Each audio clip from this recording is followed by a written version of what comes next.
Hi, Katie. Welcome to the podcast. Hi, thanks for having me. I'm super excited to be here. What's your business name? My business name is Katie Kayla Photography, and I hope I just blew some people's minds on how to pronounce my last name. I think you did.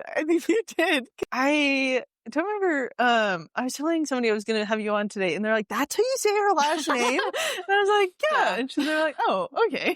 I've actually thought about putting like a pronunciation, like the little, like you can press like the thing on your website that like tells you, but then I'm like, well, I don't know. Maybe part of getting to know someone is getting to know how to pronounce their name. Yes. So getting right into it, do you think the Idaho wedding industry is actually collaborative, or do you think it's competitive with better lighting? I think questions like that are interesting because it's all about how you frame it, right? Yeah. And I think that if you go into the situation with the intention of wanting to provide value to that other vendor and wanting to collaborate with them and keeping that light at the forefront of your thought, it feels really collaborative. Yeah. I've met a ton of photographers and planners and florists, and we do really all want to see each other succeed. And I think that when it starts to feel like jealousy, a lot of that is your own mindset and how you're showing up to the table. And that can be caused by all different sorts of things. It could be personal things in your life. It could be maybe you had a bad interaction with a couple last week. Maybe you had a wedding that just like didn't go well. Maybe you had a piece of social media that fell flat. And I actually just posted about this on my Instagram. This is like, comparison is the death of joy. And so like when you let comparison come to the forefront, it no longer becomes about collaboration, right? And I think that people who get into the mindset of like, well, everyone's just competitive here. Well, that's what they're looking at, right? Like, and that's the framing that they have. And there are going to be vendors like that. Yeah. There are.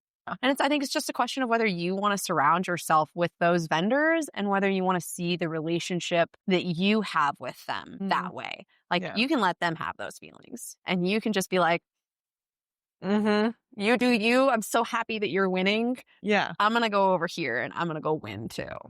Yeah, because there's literally, I've said this before, but there's so much work to go around for everybody that if like you're going to have that mindset, like you can't do every single wedding.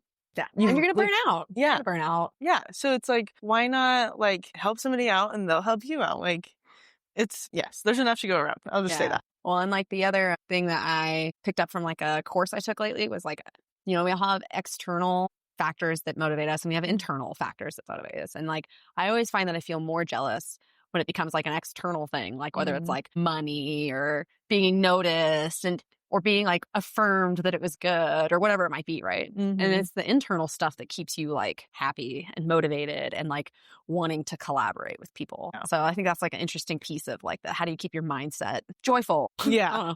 Yeah, I agree. I know you're not super into social media. So what are your hot takes on that?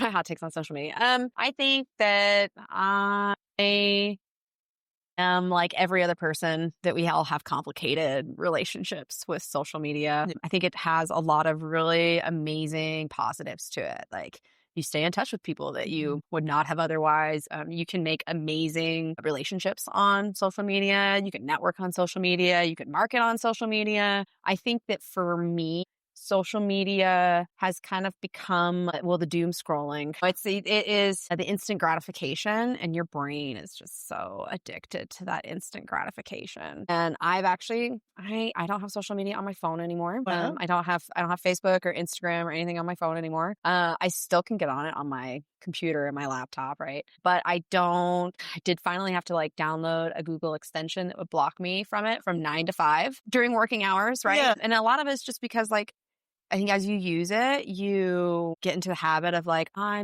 don't want to do that task. Yes. I don't want to do I've dreamed about the list of things that I want to complete. Well, now I don't actually want to go work on it because that's hard, right? Yeah. And social media is that instant gratification for it. So I don't have it on my phone, but I do use it for marketing and for connecting with people. I plan my content out just like everyone else. And I just really try to consume it in set frameworks. I get on social media before my kids get up, and then I don't get on again until they're in bed.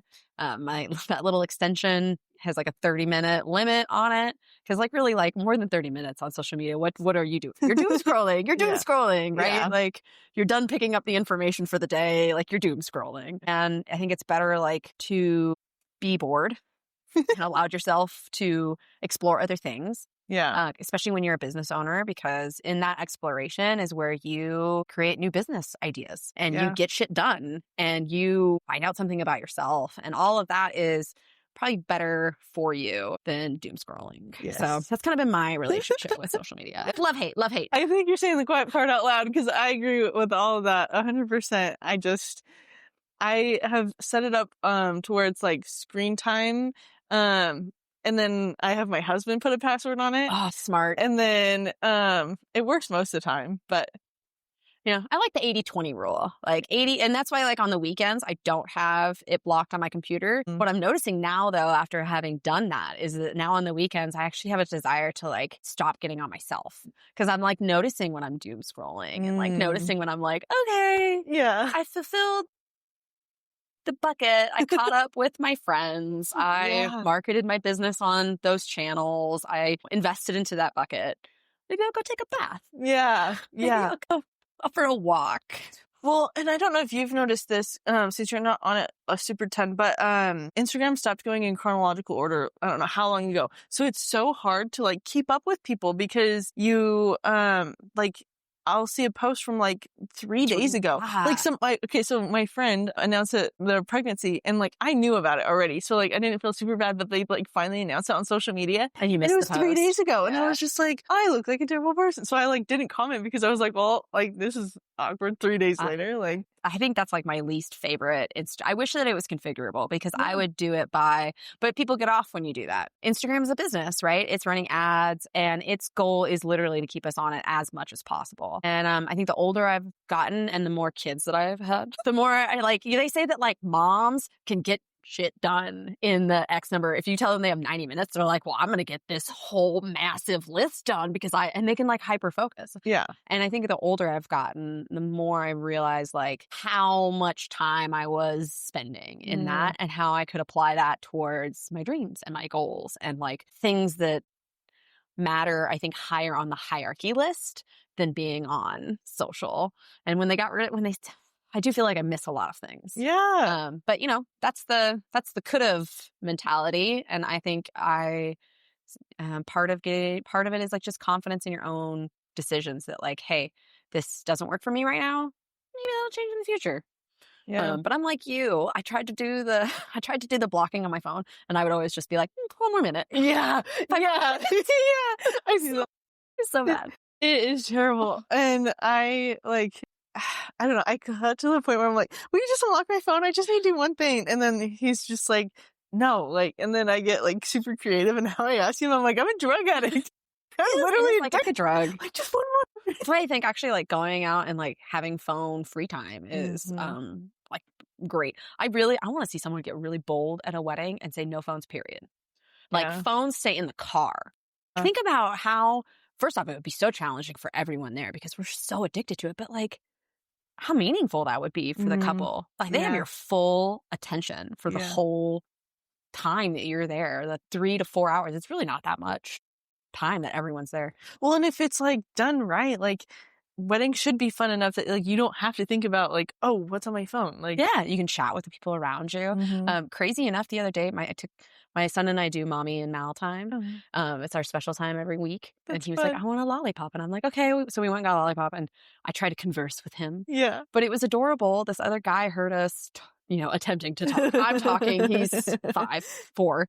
But as we left, the guy like gave him props for having a conversation, like gave him all this like, gratitude. And I was just like, wow, like this is a skill that you have to build. And I think we've kind of lost that ability to like just bring up conversation about whatever we are interested in. Yeah. Well, and going off that, I feel like older people obviously still have that skill, but then like younger people, I don't want to name generations because I will get it wrong, but the younger generations are like almost like bothered by it. Like I don't know if you've noticed that, but like an older person will like bring something up just to like start a conversation and they're just like they just want to be on the phone and they're just like, why are you talking to me? Well, the phone is more entertaining. Well, yes. I mean, it's way more dopamine than having to like find dopamine in a conversation. Yeah. Yeah. So, but I think too, like if those people decide to go on to be small business owners,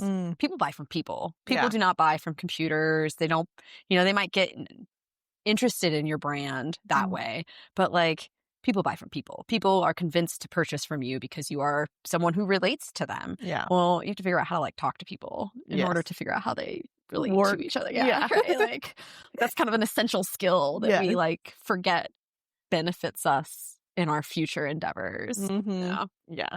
But I do think as parents, like it is our responsibility to do the hard things and like not give phones or age limits or like I cannot tell you rules. Yeah, rules, and like you're not like meant to be their friend. Like I don't know, but I have gotten back and forth so much about just getting a flip phone that I like just for me, like not even for him. Think about it as an interesting experiment. Like you don't have to do it forever, right? Like, like I think oftentimes we think a decision is like final, and that's not true either. It's just like with weddings. Like you can make a decision about your wedding today and be like, 2 minutes later, no, I'm actually want to do something else, and I'm like, all right, well, you can do that in your life, too. Like everything is more malleable than I think we are led to believe. Or maybe that's just me. Maybe that's how I grew up. On your podcast application, you mentioned that you wanted to talk about AI. How do you feel like it's affecting the industry? It's a great question. So I have a background in software engineering. Okay. I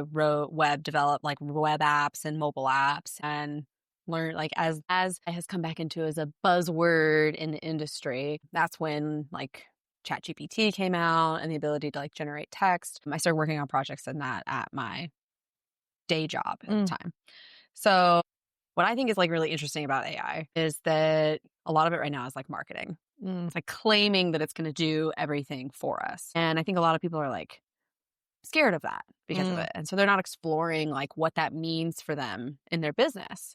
And if I've learned anything about business, it's the people who adopt the new things disrupt what's going on currently in the industry. And that disruption is what creates space for like new artists to come in, new vendors, right? So my biggest like take on AI right now is that one, I think people are way underutilizing it because they're just like either afraid to learn something new or think it's going to like take their job or whatever it might be, right? And then I think that a lot of people are using it wrong. So I think a lot of people think that it's just going to like magically do the hard things for them. And the reality is that like it's not smart. I mean, it's statistically smart. It's been trained on other people having done the same task. And that's great because you can use that like, it's like, it takes 10,000 hours to master a hobby or a task, right? Well, you can use this model to do some of that work for you because it's already mastered the task and you can ask it a bunch of questions. But the reality is that if you don't know what a good outcome is, and like what like a gold standard should look like, you're never going to get anywhere with it, right? And that's where it's like, I think people are not using it correctly, right? Like they're hoping and wishing and dreaming that it's going to like make their businesses amazing or produce this great content. But if you don't know what good is, you can't judge whether that's true or not. Well, I've noticed too, it like sometimes just spits out like wrong information. Oh yeah, all the time. I talked about this on a different podcast, but I had heard that people were asking about like local vendors. So I was like, okay, send me a list of local vendors.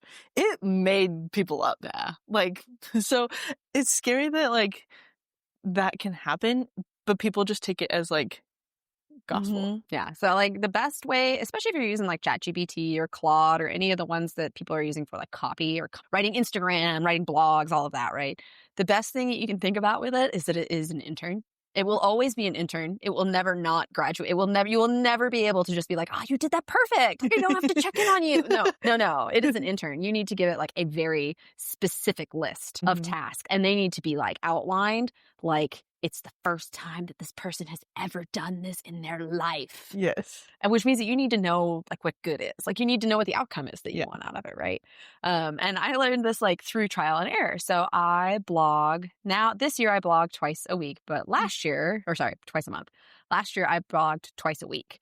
Well, I'm sorry, but no one can blog on their own twice a week. And it was right when ChatGPT was coming out, and like I think I saw someone post this on Instagram, like the first 100 pieces of content that you put out is just you figuring out what you're talking about, right? Mm-hmm. And so I use ChatGPT to generate all these blogs. Well, those blogs don't do well, obviously. Like they're not ranking at all. Like now that I know what a good blog looks like, I look back at them and I'm like, you did words. You wrote words. There are words there. Like, yeah, those are, great words. No wonder it's not like ranking on Google, right? But the newer stuff that I'm putting out, now that I've like learned more about like what makes a good SEO blog, like what are all the headings that you really should have, like what are the things that Google is looking for? How can you do internal and back turn? Like all of the things where you're just like, you don't know that when you first start, right? Right. But like part of it is just building learning. And now you can look at it and be like, that's wrong. Like, I did like a top rehearsal dinners in Boise. Oh yeah. And actually that blog is doing really well because I have a better format for how I'm building it with AI, right? Yeah. But when I first asked it for the whole blog, it thought that Lucky Finn's in downtown Boise was still open. And I was like, that has been closed for like 5 years now. Yeah. Like, it's so wrong. But those are the things that then you as the editor, you come back through and you're like, oh, this was a great start. Let me finish this and fix it. Like, I just had it do one on Tamarack too. Oh yeah. And Tamarack, oh, they're great. They have this great wedding brochure that they put together. Well, I gave that to ChatGPT and I was like, hey, I generated this blog. Check to make sure that everything that's in this brochure matches what's in the blog. And it went through and I did still have to read through it, and make sure that it's like what it said was right? Because it can still lie. Right. But it did a pretty good job of like finding the stuff that wasn't there. And I'm like, so it makes you faster, but you still have to know what good is. It's the same thing with Aftershoot. If photographers are going to use that for editing and culling, like, well, first you need to like, you can always train it as you're using it, but the hard thing is actually learning the craft. You still have to learn it. You still have to know what good is. Like Aftershoot gets better as you get better as a photographer, right? Like it's all just a tool. Yeah, it's all just a tool. Yeah. And finding places in your workflow where those tools make sense, but you're still the orchestrator. Like it's never going to do it ever all for you ever, and you still have to manage it. So have you looked much into automations with AI, like with like Honeybook or like Zapier? Or with Zapier, yeah. So one of the business photography coaches that I have, he just built one with Make, which is just like Zapier. I started on Make. Yeah, Make is pretty fun. I did a project with Make a couple of years ago that was for like catering companies that can't hire receptionists. So they miss a ton of people just through that. And it could like take details, temporarily book it on their account. It was so cool. All with like a voice recording to it. But yeah, so the photography mentor I have, he made a assistant with Make that would respond to inquiries. And I thought that was really smart. Yeah. Yeah. He shared the statistic that 70% of couples book with the first person to respond. Wow. That's impressive. It looked like it was like a 15-step make though, with like multiple chains out of it. So, he's sending it through. He must be doing 2 or 3, maybe even 4 calls to an LLM, like to ChatGPT to like get whatever customization to that person. Yeah. But I was like, that's smart. Yeah. That's a great idea. Yeah. But those are like, he always talks a lot about like systemize, don't get rid of, like you're creating systems for how you do things versus replacing yourself versus making a process for it. And I was like, that's smart.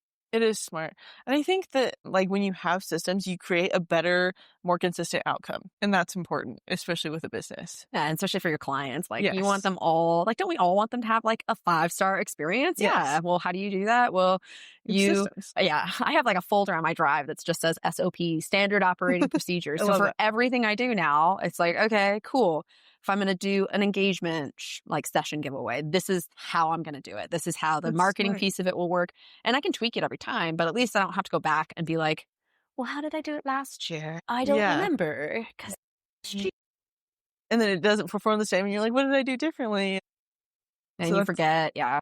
But I think it's standard practice for every business to have those. Like when you go to a job, that's the first thing they give you is a thick folder of SOPs. So why wouldn't you create it for your own business? Exactly. And the cool thing is now is that you could go and say, to ChatGPT, you'd be like, hey, you're a business development. You're a master at business development. Help me come up with some standard operating procedures for my own business. Give it a little bit about your business. And then just like, tell it to give you some ideas and you can take it from there. You can have more conversation with it. It's great as like a in the moment business coach. Like brainstorm too. So good for Yes. I love it for that. I love it for, like once I've completed a blog, I'll start like a whole chat series about that. So I'll use it for Instagram content. I'll do it for like real feedback. I'll do it for like emails. I always have it writing emails. It's so hard because you're just like, what do I write? I write the same thing every time, but how do I say it differently? Yeah.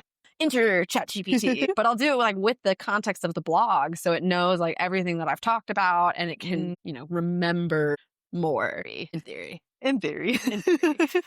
I feel like I definitely have told it to remember things and it definitely doesn't. Yeah. I'm like, hey, like I know you said updated memory and I know that we've talked about this. But you're so wrong. I was like, hey, I don't remember this. What did we say about this? You're like, I don't remember. I'm like, yeah, well, it's because again, it's an intern that you just hired, and every single time you have to re-explain to it the task that it's doing.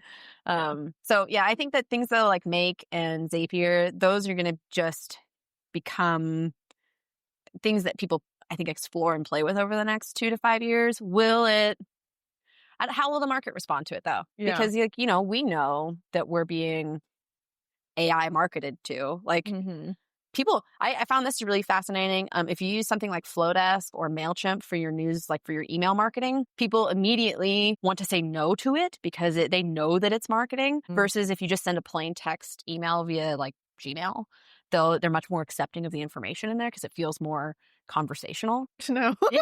Well, it's Flowdesk, so it's not like, you know. But it's like, but how will they respond to us adopting so much AI in our workflows? That'll be an interesting thing because maybe us doing all of this, no one will like it and they'll all like revolt against it. And people who didn't do it will do better. Who knows? Yeah.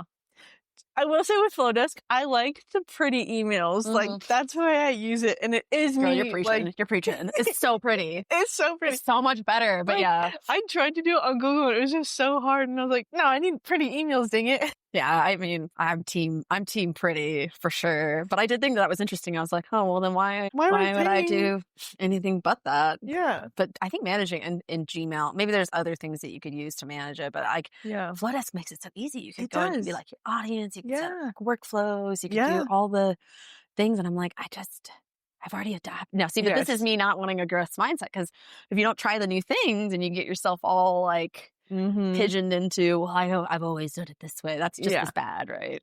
Well, and like with Flowdesk, I'm going to be completely honest. In Gmail, I have no idea how to send a mass email. Like 0. So that's also like everyone on a subscriber list. Yes, because I've got like 3,000 something like subscribers. But I'm like, I don't know how to like email you all at once, like, because like I emailed the poll about the birthday, like, so I want to like have that feature, and then like the rest of it I do try to send like individually, but I want to be able to have the feature to like send everybody like, hey, I want your input on this. Oh, so, you know, if I had that question, first thing I'd be is like, Google, how do I? And then AI will be wrong because that's my favorite part, is that little AI summary is almost always wrong when it comes to how-to things because it usually is changed by the time that but then there'll be a video and I'll be like, sweet, yes, thank you. Well, and I looked up, I was like, how do you change on doom scrolling, people were talking about organ donation and like has like caused me to think about things because I signed up when I was like 16, and so I was like, well, even if I did want to change it, like how do I go about doing that? So I Googled it and Google was not helpful. Yeah, you probably have to get a new license. Yeah. But there was check the box or But then people were saying that you have to like do something on the back end, like there's some registry you have to go like undo, and I'm like, how do I do that? And Google's like, I don't know. Yeah, well, that you're in the local government. There is no help docs on the local government when it comes to their software at all. So it's like, hey, just figure it out. Here's this form. Yeah, pretty much. Yeah, my in-laws are trying to build their like final house right now. Oh yeah.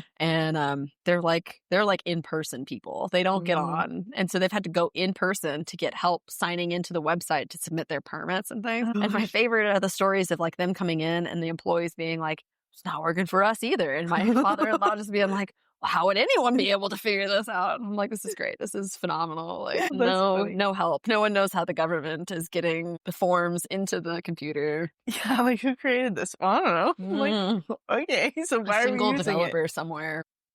Yeah. A little bit more with like booking and clients, if you could ban one word or one phrase from couples inquiries, what would it be? How about just the term like, I don't know? No.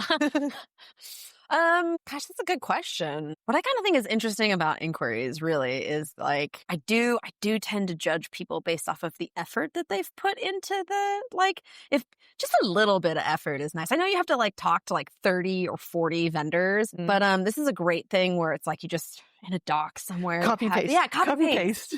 Because like, it is nice to have a little bit of information in which to chat about on our first call that you're like, oh yes, I can bring up this or this. So I think that's like my biggest pet peeve, but I also get it from their point of view. Like they're in a hurry. Planning a big event is exhausting. And it's like, I think I saw once it's like 250 decisions and I'm like, yeah, that would overwhelm me too. Yeah. And you know, so I kind of get why you get like, getting married, so excited, like you know? And you're like, all right, well, I guess I'll just. That's where ChatGPT comes in. Thank you, ChatGPT. Full circle. It's because it's going to be a make automation, right? It's going to be an assistant that's like, okay, great. Well, here's some tips, I guess, for this. Yeah, but it is helpful because oftentimes it is like hard to put things into words for like couples, like because you're overwhelmed with all these things. But if you're like, hey, this is what I want to say, like just make it like sound better than like what I've written. Yep. And then you like as a couple, you can give that to your vendors because you're right. It is hard to talk to people when they don't give you any information. Like because we want to be able to want to work with you too. Yeah, but like it's a two-way street. Like I always think about it too. It's like we're all interviewing each other. Yeah. Like we need to vibe. We're with you for like 10 hours, sometimes longer. Like sometimes there's people who do like a whole week. Like at least like enjoy each other's company. Like feel like we can talk about like because you might have to bring up problems with your vendors. Like that's normal. Like we are human too. Like you know all that. So yeah, I think that's probably my number one pet peeve on inquiries. Yeah, the sparse details. Yes. Because I mean, like you can only get like what you put out, if that makes sense. Well, I'm going to be more invested in the people that spend just that little extra minute. But you know, that's kind of how I approach my business too. Is like I'm going to spend that extra minute on you or longer. Like I already know I'm going to go above and beyond for you because I just can't like help it. I would like a little, like we should feel that similar vibe. Yeah. Hot take. But I don't know if you feel the same way, but I feel like sometimes, I won't say all the time, but sometimes the people that you go above and beyond for are the least appreciative.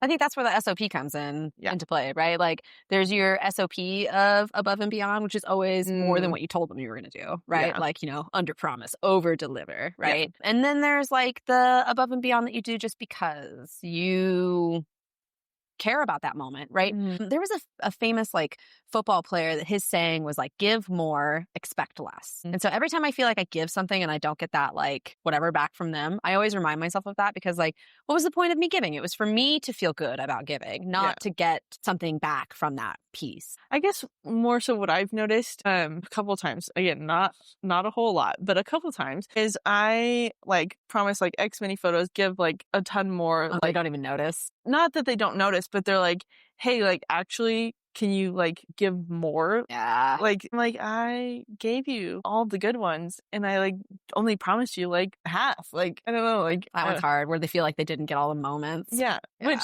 I get from their perspective, but like I did give you all the moments. Like, I don't know. Yeah. I don't know. That one's like kind of hard because like your job is a memory capturer. But I always tell my couples too, like I'm human too. It's like I am going to miss shit. Yeah. It's just going to happen. Yeah. And not every memory that you have is the memory that you see in the photo when you look back through your wedding album. Yeah. But maybe that's like my sage advice that I give to my own self because I can't capture but I've like totally missed bouquet tosses before because I went to the bathroom and no one thought like, hey, where's the nope, totally just missed it. And I'm like, well, oh well. Yeah. Like and my couple never asked about it and I was like, well, that's good because don't have a picture. Yeah. Yeah. Okay. So on like wedding traditions, what's your favorite one? And what is one that you wish is like, or that you kind of see phasing out? I think, honestly, favorite tradition. I think my favorite tradition is still seeing each other for the first time down the aisle. That's what I made. That's what I did with my husband. So I'm a little nostalgic toward too. I think first looks are great too. I think that those are great for people who really appreciate that like time to each other. But I do think that there is something special about like the grand reveal, and it just feels so princessy and like Disney magical to me. Like top of the stairs. Oh, that would be so great. I wish we had like a super sweet venue with like the decadent stairs here in town. We don't really have anything like that. Oh, I wood carved stairs. Oh, it'd be so good. I want to create that so bad. But you do that. I will take any wedding there. That'd be amazing. Yeah. Like do it because you want to do it. Like this is the first event that you are planning for you. And of course there's always the whole like who's paying for it and the financial piece of it. But like if you really don't want to do something, you should be brave and you should have that conversation with that person. Yeah. And just come at that from like a whole piece of like love and honesty and just being like, hey, I love and I so appreciate that you're doing with this one thing. God, it just really doesn't align with my values of the day and how I want to remember this special moment with you. Yeah. Is there any way that we could do this instead? You know, like there's so many ways I think that people compromise that they don't have to. Like I love this piece of advice I got from a book was anytime you think you're in either or thinking like where there's only two options, the best thing you can do is add a third. Yeah. Because it makes you like 50% more likely to succeed. But it's just like, if you think that there's only two options, you're wrong. Like you should just like think of other ways in which you could accomplish your goal. Yeah. I agree with that. And also on the paying thing, like, yes, it's tradition for people to pay for you to do it. But like, I feel like that should be seen as a gift. Like, and gifts. That's not how we always want it to be. I know. But it just.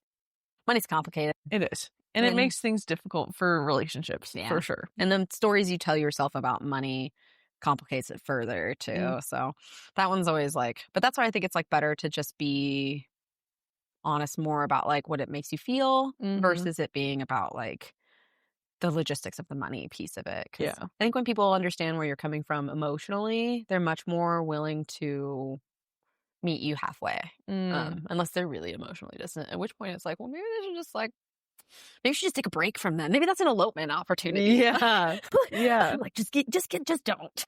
Yes. Yeah. Cause you're not like obligated to do things that you don't want to do. Yeah. And you're not obligated to take money from people just because they're offering.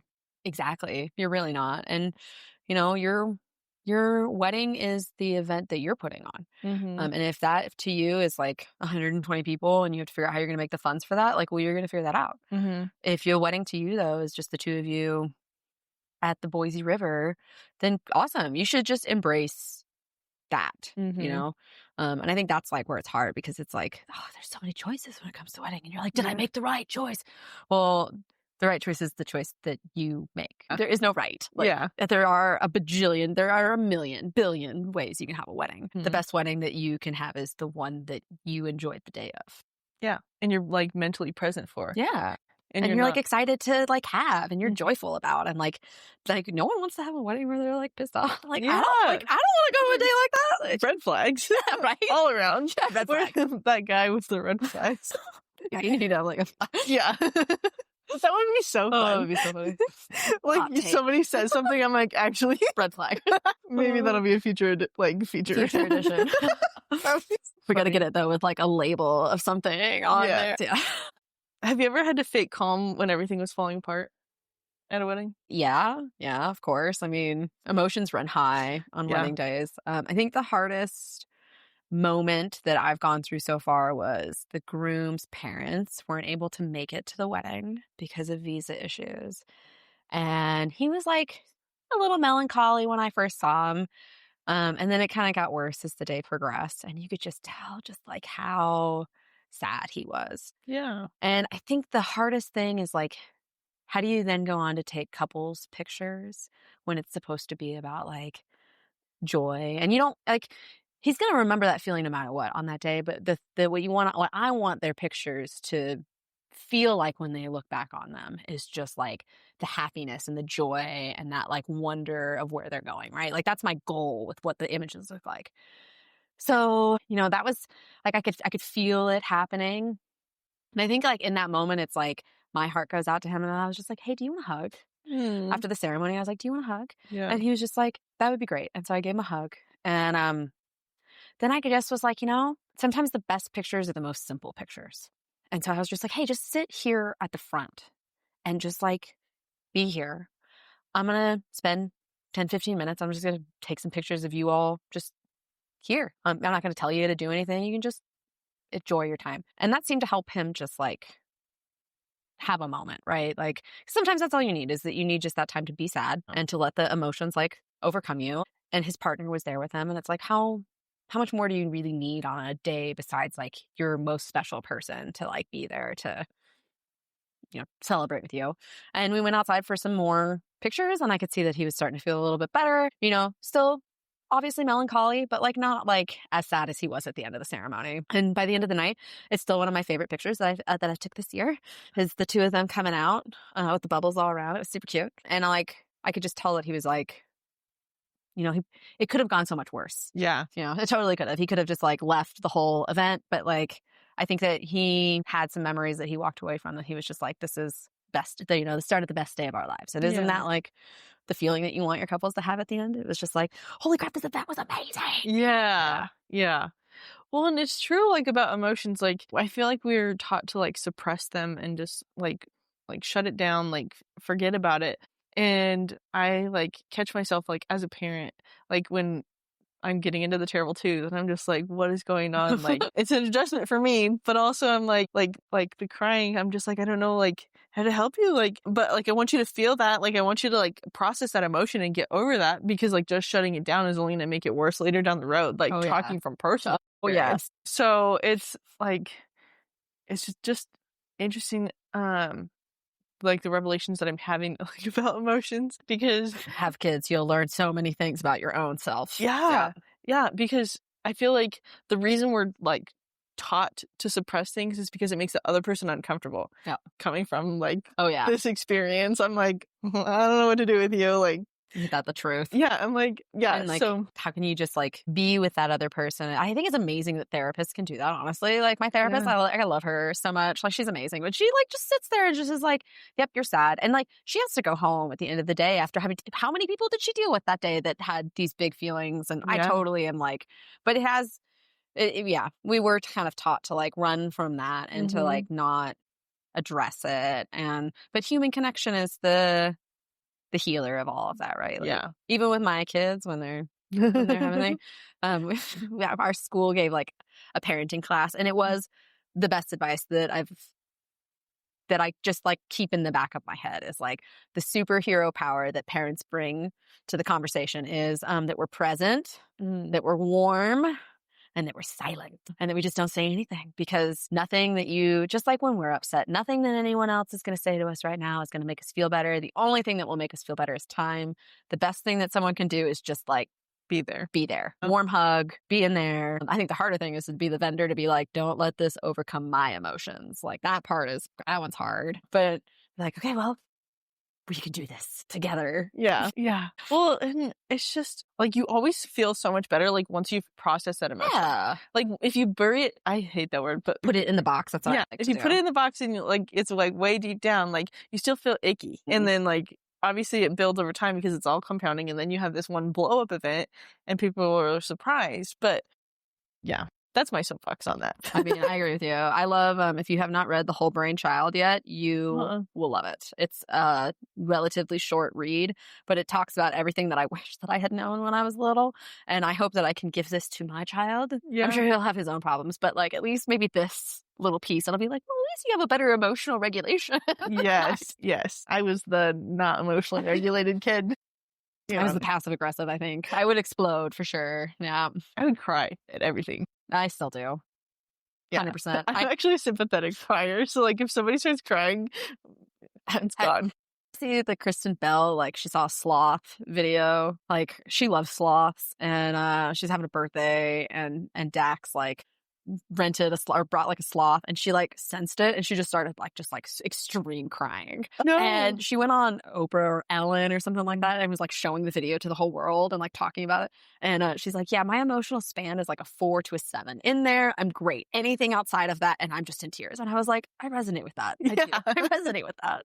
I feel like with emotions, like it kind of leads to like more things sticking with you and like things that just resonate. So going off of that, do you have a couple that you still think about, like a specific couple that you still think about months or years later, and why? I sure do. And why do I think about them? Why? Because I took a branding class earlier this year or last year, to be totally honest with you.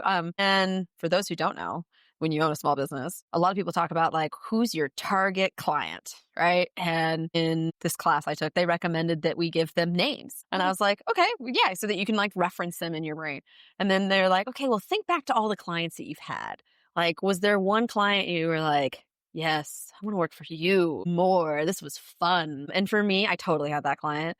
The bride was just like, one, she was so freaking happy to get married that day. And she had like, everyone that was there was just ecstatic for her. Like, it was just like, there was just, everyone was happy. Super low stress. She was just like, anything that's happening today is great. I was like, this is fun. She was like up for any type of photo. She's like, oh yeah, that sounds fun. Let's go do that. Like she had bought these shoes, and her mom had put lotion on her feet to like get the shoes on. And she wore them for 2 seconds and then took them off. And none of us realized that she walked down the aisle without shoes on. She did all of her pictures without shoes on. I was just like, what? Like I found out later, and I was like, she's like, yeah, I just wanted to feel grounded to the earth. And I was like, I love this. Yeah. Yes, like more of this. And then like on his side, he had like the best guy friends. He was like really into doing playful grooms, because sometimes, you know, they're just like, yes. Sometimes it's the very first time they've ever put a suit on, which is fine. There's nothing wrong with that. But they're like not into the idea of having any pictures of them. And I'm like, well, you know, these pictures aren't for you. These pictures are for your wife and your mom and your grandma and like other people in your life. Like these aren't for you. Like we're not, yeah. And I don't think people think about that so much.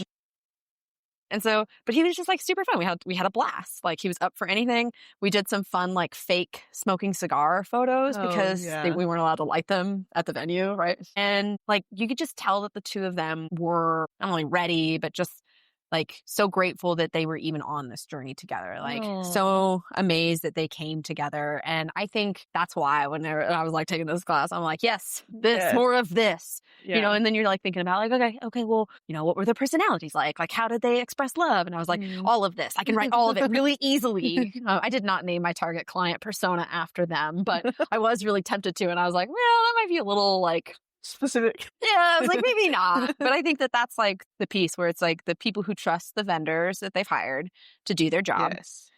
And that I really like playful couples. Like your wedding photos don't need to be all serious. It's okay to have fun and like I love your double exposures. Oh, thank you. Yes. Yeah, I mean, it's just like, you know, that's like, well, first it's creatively fun for me. Yeah. And for them, it's just like, that's okay. If it doesn't work out, maybe it will, maybe it won't.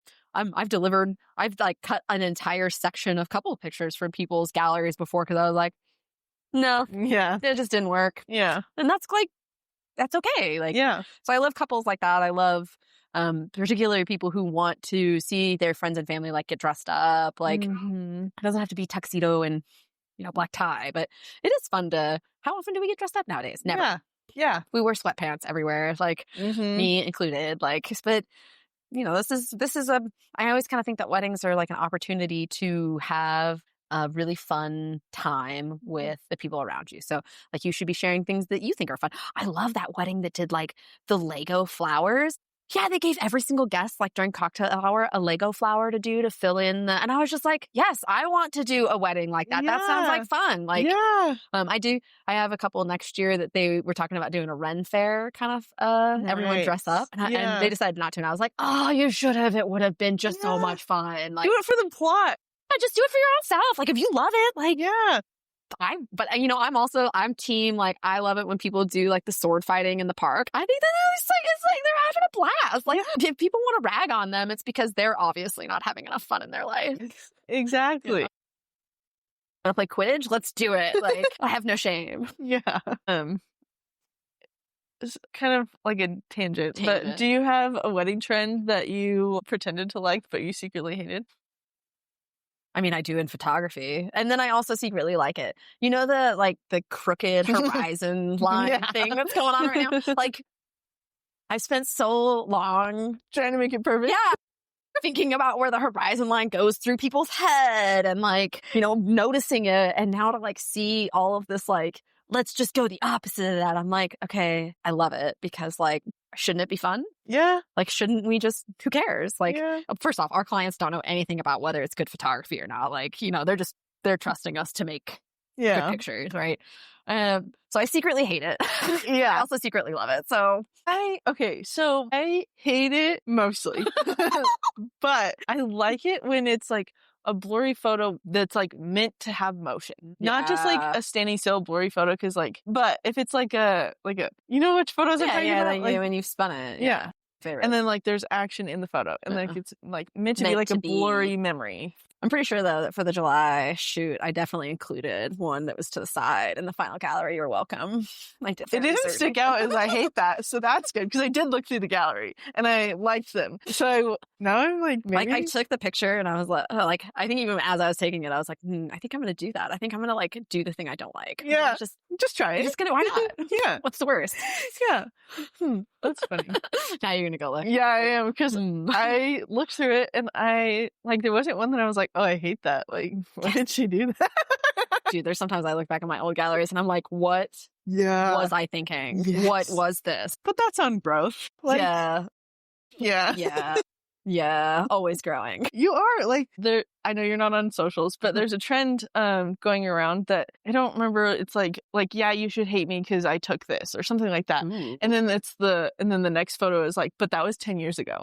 It's like a glow up. All the glow ups. Yeah, and that'd be good. I like it. I like seeing glow up. Or no, it was like you should be my or you shouldn't be scared. I don't know.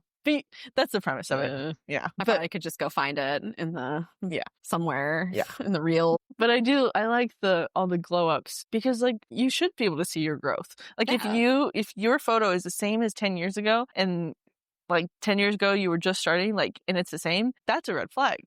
I would agree. Yeah. I would totally agree. Because you should see, well, hopefully the person is like reviewing their work and being like, hey, is it getting better? And I don't know about you, but one thing I heard another business owner say that is like really stuck with me is this like, you should be spending the same amount on your gear every year that you spend on your education.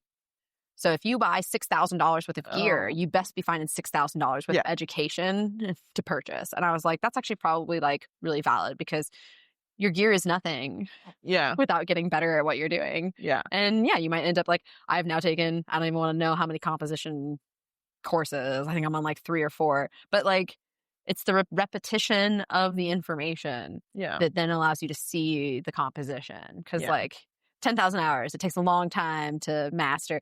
Jose Villa makes it look easy. He like just pumps out these bangers and you're like, yeah, well, of course you did. Like my favorite is like everyone loves that Haley Ryan photo where she's got the gloves and her rings out there. People tried to do that, I think, actually at the July shoot. And everyone was like, it's so hard. I'm like, yeah, well, he makes it look like it was. Yeah. That's why he gets paid buco bucks. Like, yeah. It is crazy. This is a hot take. The amount of people that think that they can charge a lot of money just because social media tells them that it's okay to. Does that make sense? Yeah. It goes hand in hand, right? Yeah. Like I think it's challenging. Again, most people don't know what makes a good photo. Yeah. So you're purchasing things based off of how you feel about that person. But how most of weddings are is how you feel about it. I mean, most couples don't even know what their budget period is. Even if they have a budget, are you going to stay within I had a budget and we didn't stay within the budget. And that's one of the things that has like really opened my mind to what it means to talk price with couples too, is they don't know. And if they really like you, they're going to figure out how to pay for you. Yeah. So, but it does kind of hurt me in my education jealousy where it's just like, oh, I've spent so much time getting really good at this. And then I can see that you went and hired someone for the same price that takes terrible photos. These are terrible, but that's like bless and release. Like, all right, well, I guess I can go find a different, maybe that opens you up to something better. That's what my friend would always say to me. Well, maybe that was That's a sign. maybe there's a better thing coming your way. And I'm like, well, you're probably not wrong. Yeah. Well, and that even comes to like, I don't think this is seen a lot in Idaho, but just being in the wedding industry, you hear about it, like vendors canceling for like a higher paying job. And I think that's one, so wrong. But two, like if that's your business practice, like how are you still in business? I don't, yeah, that one's wrong. I'm team like you have a you already contract. Like then what was the point of the contract? Yeah, well, and like if that opportunity, yes, sometimes opportunities are once in a lifetime. I don't disagree with that, but how would you feel if someone did that to you? And something else, like what if you were going out and getting your website and branding redone, and you had a contract with someone, and they had spent time on this, and you had like done this pre-work and all this shit for them, and you've paid like them a money too, and all of the other people that you could go hire have now been booked up, and then they cancel on you. Like, how would you feel? I would be irate. Well, because irate, but I would be in that some of person the ones, 1 star everywhere. Well, and then in some of the ones that I've seen, it's like a month out of their wedding, and you're like, you Absolutely can't not. find another vendor in that time period because it's middle of the wedding season and everybody's booked. Yeah, no, Like, absolutely not. No. Yeah. That's one of those things where I think like, that's the ethics of being a business owner. That's, you have to set your own self up to those standards, and yeah, because nobody holds you accountable. no one's going to hold you accountable but yourself. And, but I'm team like, I don't know, you get like the little black smudge in my book if you're going to start doing that to people. And the downside to that is that when you start doing that and when other vendors find out, they just stop recommending you, And as a community, when all the vendors stop recommending you, you stop getting jobs. And it might take time, but eventually it will hit your bottom line, even if you thought that opportunity you said yes to was going to be the opening thing. Yeah. So, and I think that too, like, if it's really, really, really something that you can't turn down because, I don't like either or scenarios. Yeah. Can always have a conversation with a couple about it. You can find an associate to do it for you. Like it should be your responsibility to fill that slot. Yeah. Or find another person that is of equal value. Mm-hmm. But when you just leave them high and dry, I'm team like, well, not going to be working with you in the future. Yeah. That one's, no me gusta. Yeah. I agree. Do you have any funny or unexpected moments that have happened at a wedding? Oh yeah. Okay. That's so weird. Like I wouldn't say it was like weird, but it was no one had told me this was coming. Oh. So the bride and the groom were doing like the shoe game, and they get done with it, and out of like nowhere, the entire bride's family had like ping pong balls, and they just start like raining the ping pong balls down on the couple, and I was like, what is going? Yeah, it was just like, what is happening right now? Like I just totally, and I think I had like stepped back to make sure that my settings were, and of course they started doing it right as, and I was just like, well, no. Couldn't get a good picture of the whole thing, but it was just like, to this day, I'm still just like, why? Why? And where did you get all the ping pong balls? And how did you hide them? Yeah, I was just like, where were they? Yeah. Like, there was so many things about it that I was just confused about. So, well, if she's seen this, I hope she comments why. Yeah, me too. She doesn't have social media either, so I guess we'll see. Yeah. We'll see. Somebody tell us. Is this something that we don't know? Why? Why so many people? I don't know what happened to all of them either. There's just like, I'm very... Okay, somebody do some digging. We need the we need the closed loop of this. Now I won't be able to sleep. Unless they're bringing ping pong balls to weddings just to... Somebody's going to know. Picture to you. You should. Oh, that would be funny. Do you have any go-to, I always mess this up. Do you have any go-to traditions or rituals that you follow before a wedding? Oh yeah, of course. Yes, I do. I always leave earlier than I even tell myself I will. Because it doesn't matter how early I get to the venue. It never feels early enough, which then I feel kind of bad because I'm like, well, how early is too early for my couples to see me there? Can I just like be lurking around, planning what I'm going to do? I always print the schedule and the shot list, and I fold it up and put it into my bag that I carry with me because the phone, that one's so much. I know people do screenshots of it, but I just like I can touch it. It's great. When I get to a venue, I meditate before I leave the car to try to like bring myself down because I think everyone's really hyped up on emotion Yes. and excitement. Yes. I always wear the same perfume I wore on my own wedding day. On the wedding day, you know, it's the same bottle still too, which is even like cuter. That's my favorite. That's cute. And then what else do I always do? If it's morning, I always go to Starbucks and get the same Starbucks order and a sandwich. Yes. Okay, which sandwich? I like the Impossible sandwich. Oh, I don't with know. like egg and yeah. And they have this new like spiced falafel wrap that's really yummy. And if you haven't tried that, it's a little spicy though. It's like got a little heat to it. It's nummy. It's very nummy. So if it's in the morning, I'll do that. If it's afternoon, I go to a gas station and I get a Lenny and Larry's cookie, some sort of trail mix, and then like sometimes it's chips. Because like, you know, wedding day for me is like an opportunity to eat terrible food for myself. Because I don't know, like it feels like a party for me too. It's like, yeah, I did it. I shot the wedding. Yeah, party with the cookie. Leave the cookie for when I get back to the car and it on the way home. Hell yeah. Sometimes it's not all the way because it's like, you know, sitting in the sun. Yeah. But it's like my little, like, I know at the end of the day, I'm like, yes. Yeah. Oh, it's like, oh yeah, 100%. Like, I just nailed that wedding. Well, I mean, I don't know about you, but like it feels, that's why I meditate when I get there because it can feel very stressful to be like, okay, is all my camera equipment going to work? Am I going to be in focus when the bride and the groom come down? Even though like my rational brain's like, you'll be fine. Yeah. Like you got this. Like you're just hyped up. Yeah. My emotional side's over here just like, yes. Yeah. So I just worry. I think I get the most stressed in like July weddings, specifically in Idaho, because like, what if your gear malfunctions? Like, I did a wedding. Happened to me last weekend. Oh, really? Oh yeah, my 70 to 200.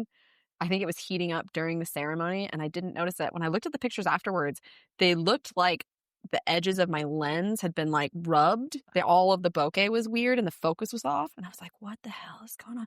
But at one point in time, I just stopped taking pictures, and I was like, "Oh, you're overheated. Yeah. Great. Yeah. It's exactly what I needed right now on the top of this mountain. Perfect." Oh, luckily I was only the second shooter when mine started giving me a warning. It's like, hey, your camera's getting too hot. And it was, okay, so terrifying. It was middle of July. It was no shade and direct sunlight. And so you need those little like umbrellas for the camera. Yeah. I love those. I was like panicking because I got that warning.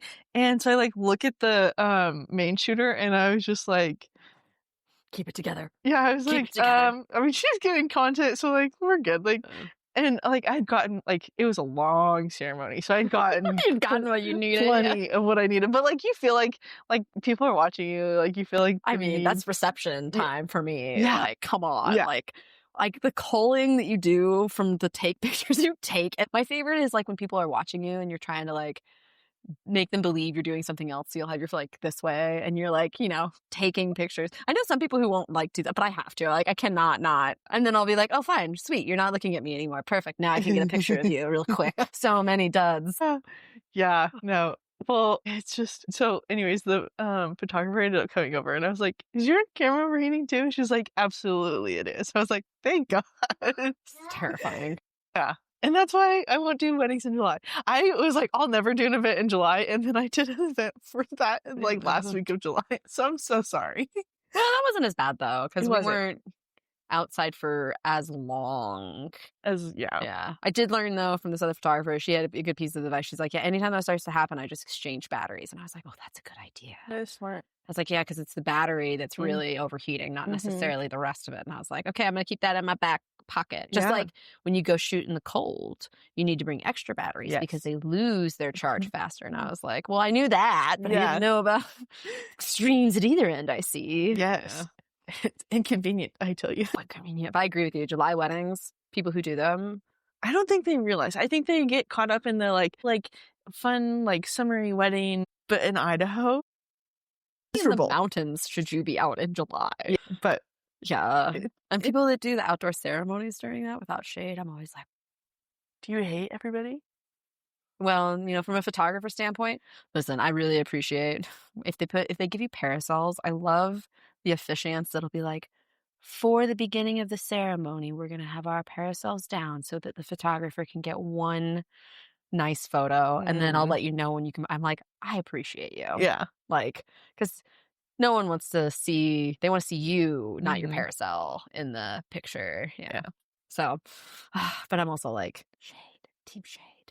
I get it. If I'm attending a wedding, I get there early so I can scope out where the shade's going to be for the ceremony. That's smart. Yeah. That's smart. Oh, yeah. I roast. Otherwise, I turn into a lobster. Yeah. Yeah. Yeah. What does your dream wedding look like as a vendor? Ooh, this is a really great question. I was just doing vision planning for 2020. What am I going to create marketing content wise? And currently my dream wedding is anywhere in the mountains. You take me to McCall, take me to Tamarack, take me to Sun Valley, take me to Stanley, any of that.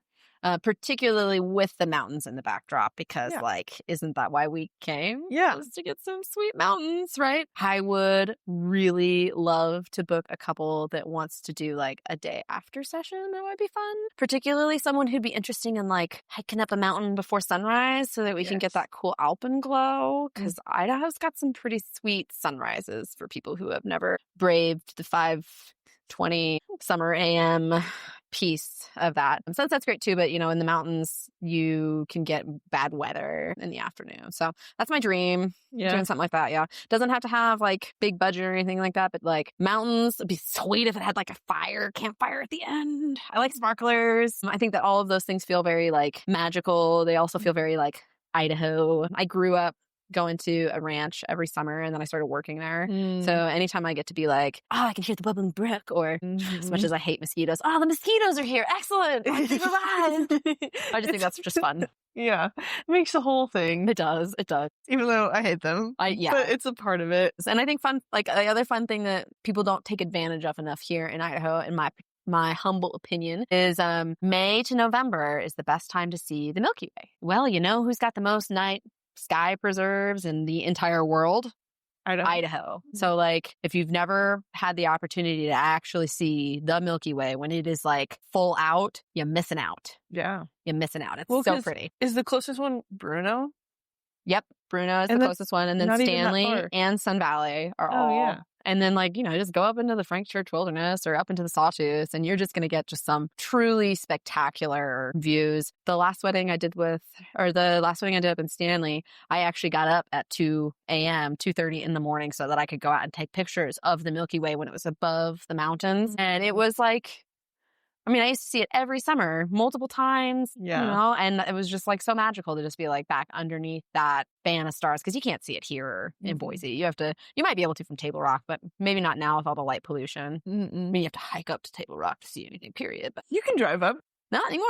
Really? No, they have a gate now that closes at sunset. You have to Tells you how long it's you actually been. have to hike the whole thing now. Yeah. There's no parking lot up there anymore. Oh, that tells you how long it's been. I think the last time I drove up it, because I got so sick of Table Rock that it's just like, but last time I drove up it was like 2016. Oh, yeah. Yeah, they did like a whole project in 2019, 2020. Got rid of all of it because people were going up there with their Jeeps and driving up there and kind of destroying. And then someone set those fireworks off that burned, you know, that whole section of the valley. So yeah, now, by the way, if anyone's interested in a adventure session, I love Table Rock, and I would love to climb up there with you all, because no one can get pictures up there anymore because you have to like get yourself up there.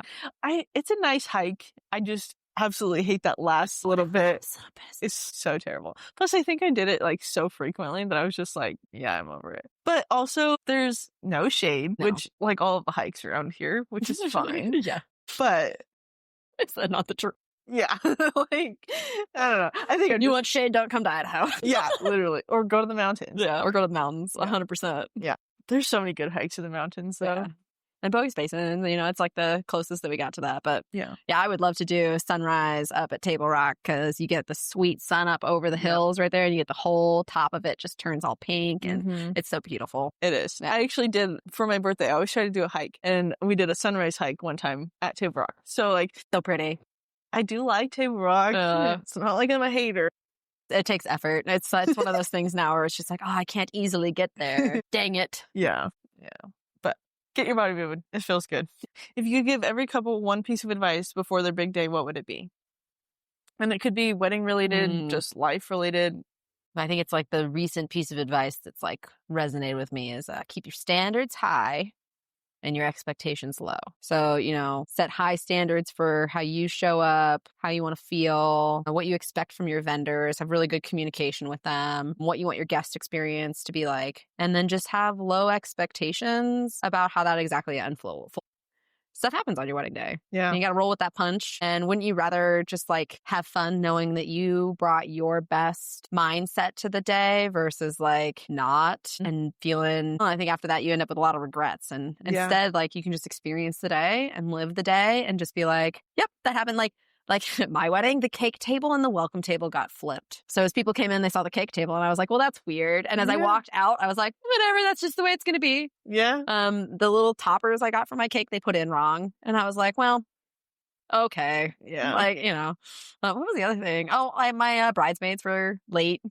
But I was like, this happens, whatevs, And you made it. Yeah, it was kind of how I felt. I was like, it's like, you could get hooked up on all of that and on the schedule and doing all the things, or you could accept the fact that like you can't control most of the stuff that happens on your wedding day, but you can control how you show up to it and you can even like, you can visualize how you're going to respond to it. And you could just be like, you could have your friend come over and just be like, hey, let's pretend that all the things that you're imagining that could go wrong do go wrong. Like, what are you going to do in that? Like, it's raining, right? Like, you have to find that for yourself, right? So that's really what I think brings you the most joy on. Again, you set your high standards. Comparison is the death of joy. The more you compare what could have been to what is, the sadder you're going to be about it. Yeah. Yeah. Yeah, I think that's really good advice. Yeah, it was like, I got it like a week and a half ago and it's just been like in my mind of like, I mean, that is like, but it's the same concept of like, give more, expect less. Like, sometimes we live in a reciprocal world. And so we always expect that's going to happen, but you're really happier when you keep that expectation really low. Yeah. And then when it does happen, you're like, oh my God, it's just like our clients. I'm going to under promise and over deliver for you. And most often than not, that makes people like thrilled. And like remind yourself about what your happiness really looks like and what your goal is. Yeah. And that's not the point of the day. Like, yes, you're putting on this big event and yes, there's a lot of expectations around that, but the end goal is, did you get married? Yeah. And like, did you have fun? Yeah. That's all. And the rest of it, you can just be like, yeah, that happened. Yeah. Because I guarantee you, like in 50 years, like that's not what you're going to think about and that's not what you're going to remember. Oh, it's like all the things that went wrong on my wedding. No, like we got married and we've been married for 50 years. Like, that's incredible. Yeah, I love that. One of the techniques I like to use to give me perspective when I'm really feeling like, oh my God, what should I do? How should I feel? Is how are you going to feel about it in 10 minutes? How are you going to feel about it in 10 months? And then how are you going to feel about that decision in 10 years? And it kind of lets you just like detach from like, oh yeah, well, 10 years from now, I'm probably going to tell a really great story about how my cake toppers were wrong as people are looking through my album and, like the stuff that you're just like, does it matter? Yeah. Even if our wedding had gotten rained out, I think back about that. I'm like, would I have cared? Yeah. Maybe a little bit in the moment. I might have been a little sad, but like everybody was still there. We still had a ton of fun. Like it just would have been different than maybe what I was planning. And sometimes the best stuff that comes to your life are the things that you didn't plan. Most often. Most often. Well, good. Thank you so much for being on the podcast. Is there anything that you want to leave them with? Anything upcoming exciting? Ooh, upcoming exciting. Well, I'm really excited. I'm about to do a project at Deer Flat Ranch. Ooh, that is exciting. It's have you ever seen Out of Africa? No, it's like Latin's. My mom loved this movie when I was growing up. And so I want to blend the cinematic storytelling in that with, I love Taylor Swift's Wildest Dreams music video. I think that's like, when you look back on that, it's like, feels so bridal. She's got like the tulle everywhere and the big wide shots. And I'm like, yeah, let's make something like that. Yeah. So that's what I'm getting excited about. That's exciting. Good. All right. Well, thank you. Thank you. And break. Yeah.